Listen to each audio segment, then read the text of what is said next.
巨名感出，人人都叫我做珠榜眼。Halo semuanya, pada kesempatan kali ini saya akan membahas suatu film yang benar-benar lawas. Bagi kalian yang seumuran dengan saya, pasti pernah menonton film ini kan? Menceritakan tentang kisah seorang vampir yang bersahabat dengan 3 gadis barbar. Film ini berjudul Happy Ghost yang rilis pada tahun 1984. Baik, tanpa berlama-lama, langsung saja ke ceritanya. Film dimulai dengan adegan seorang pria yang berpakaian serba dinasti Qing yang hendak mengakhiri hidupnya dengan cara menggantung diri. Alhasil, pria tersebut pun tewas.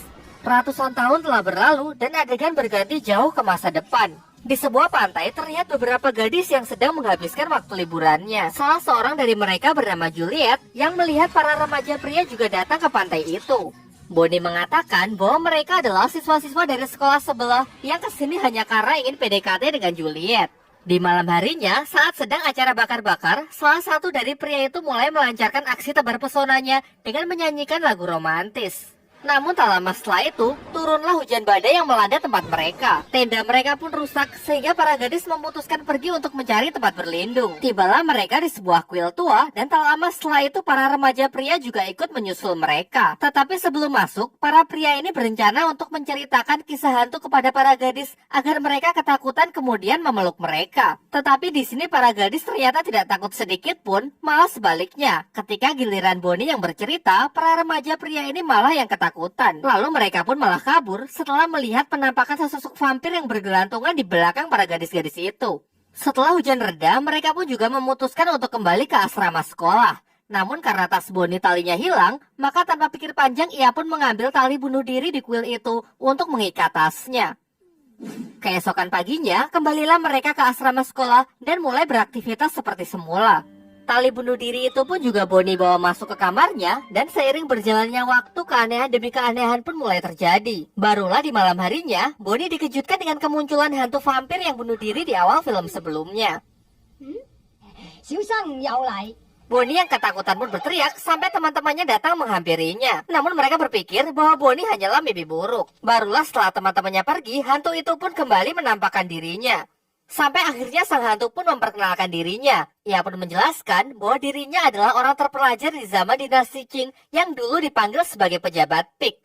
Karena bunuh diri, ia pun menjadi hantu penasaran hingga sekarang. Supaya ia bisa pulang, pejabat Pik meminta kepada Bonnie agar ia bersedia mengembalikan tali gantung dirinya ke tempat asalnya. Bonnie pun menyanggupinya, tetapi karena besok masih ada acara perlombaan olahraga di sekolah, ia pun berjanji akan mengembalikannya lusa usai perlombaan. Keesokan harinya, acara olahraga pun digelar. Di ruang ganti, Bonnie baru sadar kalau ia tidak sengaja membawa tali bunuh diri itu. Di waktu yang bersamaan, datanglah saingan terberat Bonnie di perlombaan ini yang bernama Tarzanko. Ia sangat sombong dan yakin kalau Bonnie bukanlah lawan yang sepadan. Ia mulai unjuk kebolehannya dengan pemanasan menggunakan tali bunuh diri itu. Alhasil pejabat Pik pun pusing dibuatnya. Di lapangan, pejabat Pik ikut menyaksikan meriahnya acara tersebut, namun sialnya ia salah mengambil tempat duduk sehingga ia terkena lemparan lembing.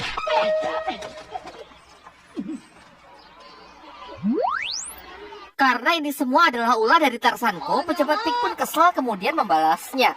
Ia mengagalkan seluruh usaha dari Tarzanko dan sebaliknya ia malah membantu Bonnie untuk menyelesaikan seluruh cabang olahraga.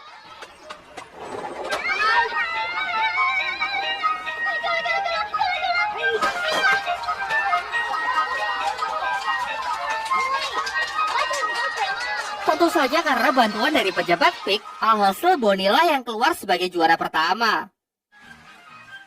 Setelah perlombaan selesai pun pejabat Pik menemui Bonnie di kamar mandi. Di sini ia menagih janji Bonnie yang katanya akan mengembalikan tali bunuh dirinya di kuil tua. Tetapi setelah melihat kemampuan pejabat Pik yang sangat bermanfaat, Bonnie pun merayunya agar bersedia tinggal lebih lama dengannya. Kemudian setelah tiba di asrama, Bonnie pun membujuk pejabat Pik agar bersedia menemui kedua temannya yang bernama Venus dan Juliet. Awalnya pejabat Pik menolak, tapi setelah ia keceplosan dengan mengatakan kalau tali bunuh diri itu adalah jiwanya, sehingga kalau talinya hancur maka ia juga akan ikut lenyap, Bonnie pun memanfaatkan hal itu. Setelah Bonnie mengancam akan membakar tali itu, akhirnya pejabat Pik pun menurut. Singkat cerita bertemulah pejabat Pik dengan Venus dan Juliet, tetapi bukannya takut, mereka malah menertawakannya. Mereka menganggap kalau pejabat Pik ini hanyalah manusia biasa yang sedang cosplay. Demi untuk meyakinkan kedua teman Bonnie, pejabat Pik pun menunjukkan kehantuannya yang membuat mereka semua jatuh pingsan.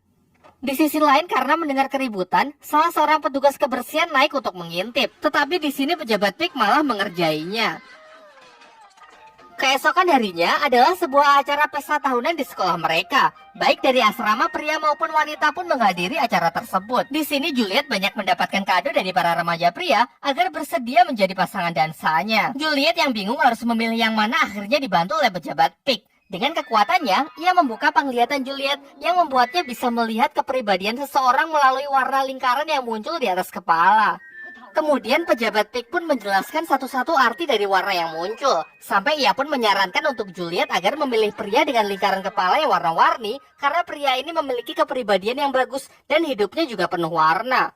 Dan ketika musik mulai dimainkan, para pria pun langsung bergegas menghampiri Juliet. Tentu saja Juliet memilih Joseph, pria terpilih dengan lingkaran kepala yang warna-warni. Namun sayangnya pesta itu berjalan sangat membosankan karena mendapatkan pengawasan yang sangat ketat dari Suster Lady. Ketika ada yang mulai beradegan romantis, ia pun langsung menegurnya. Lantas Bonnie pun meminta kepada pejabat PIK untuk melakukan sesuatu. Pejabat PIK pun menggunakan kemampuannya untuk memindahkan Suster Lady ke tempat yang aman, sehingga membuat pesta pun sontak berjalan dengan sangat meriah.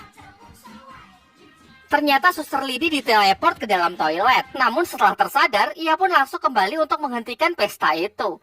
Di malam harinya, Bonnie, Juliet, dan Venus makan mie di dalam kamar. Di sini pejabat PIK mengungkapkan kalau sepertinya ia mulai nyaman berada di dunia manusia. Di waktu yang bersamaan, terlihat Joseph yang datang ke depan kamar Juliet. Sontak teman-teman Juliet pun langsung pergi supaya tidak mengganggunya. Di sini sebenarnya Joseph hanya ingin mengatakan selamat malam kepada Juliet. Setelah itu ia berniat untuk langsung pulang. Tetapi pejabat PIK menahannya dan membisikkan agar Joseph naik saja ke atas, sehingga memanjatlah Joseph ke kamar Juliet. Bisikan setan memang sangat kuat ya. Setibanya di dalam kamar, mereka berdua pun langsung enak-enak. Di pagi harinya, usai melakukan cocok tanam, Joseph pun langsung berpamitan pergi karena ia harus masuk sekolah. Kemudian saat di kelas, tulisan Juliet dirampas oleh Suster Lady. Ternyata bukannya mencatat pelajaran, Juliet malah menuliskan puisi cinta untuk Joseph. Tentu saja Suster Lady marah dan merobek kertas itu. Melanjutkan pelajaran, Bonnie yang merasa kesal melempari Suster Lady dengan kapur dari belakang. Tetapi sayangnya aksinya ketahuan yang membuat Suster Lady marah dan akhirnya membalasnya dengan cara yang sama. Untunglah datang pejabat PIK yang menghalau seluruh kapur yang dilemparkan oleh Suster Lady.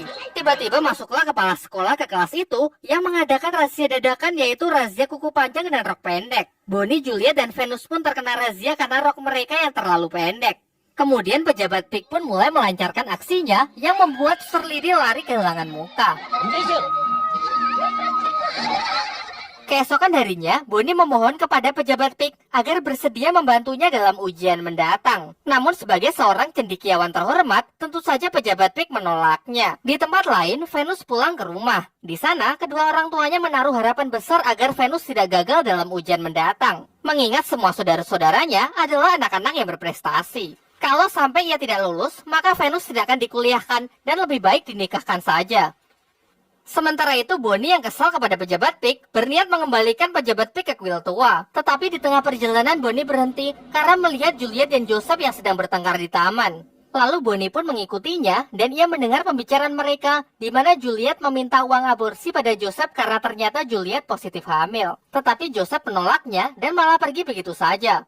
Tentu sebagai sahabat, Bonnie pun datang untuk menenangkannya. Sedangkan pejabat PIK sangat kesal kepada Joseph. Ia juga merasa bersalah karena ia ikut andil dalam perjodohan mereka sebelumnya. Lantas ia pun berniat untuk memberinya pelajaran dan meminta kepada Juliet agar mengurungkan niatnya untuk aborsi. Ternyata setelah meninggalkan Juliet, Joseph malah asyik pacaran dengan wanita lain. Sudah jelas pejabat PIK yang merasa kesal pun menjahilinya.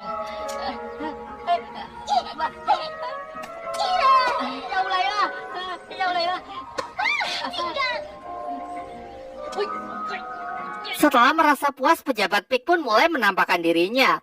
Ia meminta kepada Joseph agar menyesali perbuatannya dan berjanji akan bertanggung jawab dengan menikahi Juliet. Malam harinya pejabat PIK pun laporan kepada Bonnie bahwa dia sudah memberikan Joseph pelajaran dan Joseph juga sudah berjanji kalau ia akan bertanggung jawab. Kemudian Bonnie pun memohon lagi kepada pejabat PIK agar ia bersedia membantunya dalam ujian besok. Ia meremehkan kepintaran pejabat PIK yang katanya adalah orang terpelajar. Alhasil pejabat PIK pun terpancing oleh ucapan Bonnie sehingga dia bersedia untuk membantunya dalam ujian untuk membuktikan kemampuannya. Keesokan harinya, dengan penuh percaya diri Bonnie memasuki ruang ujian. Namun setelah melihat soal-soal ujian yang telah dibagikan, pejabat Pig mengaku sama sekali tidak bisa menjawabnya. Kemudian tanpa ambil pusing, ia pun lepas tanggung jawab dan malah kabur meninggalkan Bonnie yang pusing sendirian. Sementara Venus yang sama sekali tidak bisa mengingat apapun, mencoba untuk mencontek buku. Namun pejabat Pig yang melihat hal itu melarangnya, sehingga terjadilah kegaduhan. Sialnya hal itu diketahui oleh pengawas, sehingga Venus pun dikeluarkan dari ruang ujian. Beres ujian, Bonnie pun sangat marah kepada pejabat Pig dan mengatakan kalau ia sama sekali tidak ingin menemuinya lagi. Di waktu yang bersamaan terlihat Venus yang tengah depresi karena yakin pasti akan gagal ujian, melihat kedua orang tuanya yang datang ke sekolah yang membuatnya menjadi semakin tertekan. Juliet pun segera mengabarkan hal ini kepada Bonnie karena takut Venus akan berbuat nekat. Dan benar saja, Venus pun menaiki sebuah atap dan mengatakan kalau dirinya lebih baik mati. Tentu Juliet dan Bonnie pun segera menyusulnya naik ke atap untuk mencegahnya. Di bawah, para petugas kebersihan juga memujuk Venus agar mau mengurungkan niatnya tersebut. Venus yang bersikeras tidak ingin turun, secara tidak sengaja terpeleset yang membuatnya hampir benar-benar terjatuh. Meskipun sempat bergelantungan, akhirnya ia pun tetap terjatuh, namun ia berhasil selamat karena terjatuh tepat di bawah balon helium. Ternyata ini semua berkat pejabat Pig. Kemudian mereka pun segera menyusulnya agar Venus tidak terbang terlalu jauh. Venus yang terbang tersangkut di sebuah mercusuar. Kemudian Venus mengatakan bahwa dirinya telah putus asa dan hanya kematianlah yang dapat mengakhiri penderitaannya.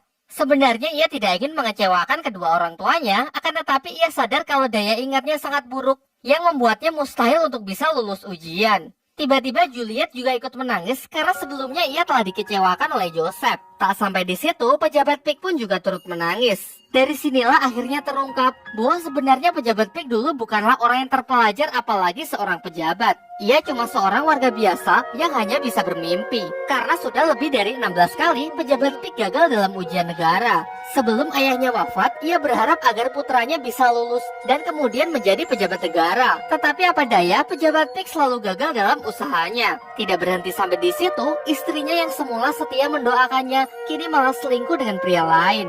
Karena sudah merasa putus asa, akhirnya ia pun memutuskan untuk mengakhiri hidupnya. Baik penderitaan asmara maupun gagal dalam ujian, keduanya pernah ia alami. Ia sudah membuktikannya bahwa bunuh diri bukanlah jalan yang baik. Karena sekarang arwahnya tidak bisa reinkarnasi dan hanya terjebak menjadi hantu penasaran. Setelah mendengar hal itu, akhirnya mereka bertiga pun sadar dan mulai sekarang berjanji akan lebih menghargai kehidupan. Sementara itu, para petugas kebersihan lapor kepada Suster Lidi dengan mengatakan kalau asrama ini berhantu. Awalnya Suster Lidi tidak mempercayainya, namun setelah diingat-ingat lagi, memang banyak kejadian aneh di asrama ini. Malam harinya, Suster Lidi bersama para petugas lainnya menyusuri asrama Putri. Ia masuk ke dalam kamar Bonnie karena menduga kalau Bonnie lah yang memelihara hantu. Ia merebut tas Bonnie dan menduga kuat kalau tali yang berada di dalam tas itu adalah benda mistis. Lantas ia pun berniat untuk membakarnya dengan dalih untuk menyelamatkan mereka. Sedangkan Bonnie, Juliet, dan Venus pun malah dihukum untuk berlari mengelilingi lapangan. Di dalam asrama, para biarawati tengah membacakan doa untuk membakar tali bunuh diri itu. Dibarengi dengan suara halilintar yang bergemuruh sebagai pertanda bahwa pejabat Pig kali ini akan benar-benar lenyap. Karena sudah tidak tahan lagi, akhirnya mereka bertiga pun memaksa untuk masuk ke dalam asrama. Tetapi sayangnya mereka sudah terlambat karena tali bunuh diri itu sudah terbakar menjadi abu. Bonnie pun memasukkan sisa abu itu ke dalam botol yang kemudian ia tulisi dengan kata sahabat. Namun selang beberapa waktu, pejabat Pig pun muncul kembali di hadapan mereka. Pejabat Pig pun mengaku kalau sebenarnya ia juga tidak tahu apa yang telah terjadi. Karena tadi saat halilintar bergemuruh, ia juga sempat ketakutan. Singkat cerita, pejabat Pig pun juga mengaku kalau sebenarnya ia iri dengan kehidupan manusia. Oleh karena itu, kini ia sangat ingin menjalani reinkarnasi. Dan kabar baiknya, ia juga sudah mengetahui bagaimana caranya agar ia bisa bereinkarnasi kembali. Ia meminta bantuan kepada mereka bertiga agar melumuri sebuah bambu dengan abu sisanya itu, kemudian menanamnya di belakang sekolah. Dengan cara ini, nantinya ia bisa dilahirkan kembali. Dan setelah mengucapkan pesan-pesan perpisahan, akhirnya pejabat Pig pun benar-benar menghilang. Waktu pun terus berjalan dan mereka bertiga pun mulai kembali menjalani hari-harinya secara normal. Meskipun gagal dalam ujian tertulis, Bonnie pun tetap berprestasi melalui kejuaraan olahraga dengan kerja kerasnya sendiri. Sementara kedua orang tua Venus kini memaklumi kemampuan putrinya dan memberikannya les privat di mana ia malah bisa bertemu dengan orang yang ia suka. Sementara itu Joseph pun juga bersedia bertanggung jawab untuk menikahi Juliet. Di akhir film kita diperlihatkan Juliet yang telah berhasil melahirkan dan bayinya sangat mirip dengan pejabat Pig. Film pun tamat dan sampai jumpa di video selanjutnya.